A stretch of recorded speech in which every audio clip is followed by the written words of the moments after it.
சுயநலவாதிகள் பதவி ஆசை பிடித்தவர்கள், தங்கள் நலன்களை பூர்த்தி செய்வதற்காக அரசியலின் பின்கதவுகளால் வருபவர்கள், இவ்வாறானவர்கள் தான் அங்கு வந்து கொண்டிருக்கிறார்கள். அதாவது தமிழ் மக்களுடைய நலன் சார்ந்து கடைசி தன்னுடைய கிராமம் சார்ந்தாவது ஒரு நன்மை பயக்கக்கூடிய எந்த ஒரு செயல் திட்டத்தையும் செய்யாமல் தான் தனியே எல்லாவற்றையும் அனுபவித்து விட வேண்டும் என்ற ஆசையில் இருக்கின்ற பலர் தான் அங்கே உள்ளே இருப்பதை பார்க்க முடிகிறது.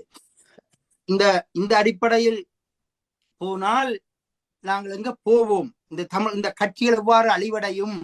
சிங்கள தேசத்தில் 2 பாரம்பரிய கட்சிகள் அழிவடைந்து புதிய கட்சிகள் தோன்றிவிட்டன. இந்த உதாரணம் பல தடவை சொல்லப்பட்டு விட்டது. அது தமிழ் மண்ணுக்கு தேவையாக இருந்தால் அது தேவைதான். தொல்காப்பிய சூத்திரத்திலே சொல்லப்படுவது போல பழையன கழிதலும் புதிதன புகுதலும் வலுவல. அதாவது காலத்தின் தேவைக்கு அப்பாற்பட்டவர்கள், காலத்தின் தேவைக்கு உதவாதவர்கள் கழிக்கப்படுவதும், காலத்தின் தேவைக்கு ஏற்றவைகள் உள்ளே வாங்கப்படுவதும் புதிதல்ல. அதுதான் இயல்பு, இதுதான் இயங்கியல் விதி என்று சொல்லுவார்கள் மார்க்சிசத்திலே. ஆகவே நாங்கள் இந்த உள்வாங்கலை செய்ய வேண்டும். ஆனால் இவர்கள் இதை சொல்றார்கள், தேவைக்கேற்றதை உள்வாங்காமல் தேவைக்கு உதவாதவற்றை உள்வாங்கி தங்கள் மடியிலே கட்டிக்கொண்டு இப்போது குடைது கடிக்குது என்று சொல்லிக் கொண்டிருக்கிறார்கள்.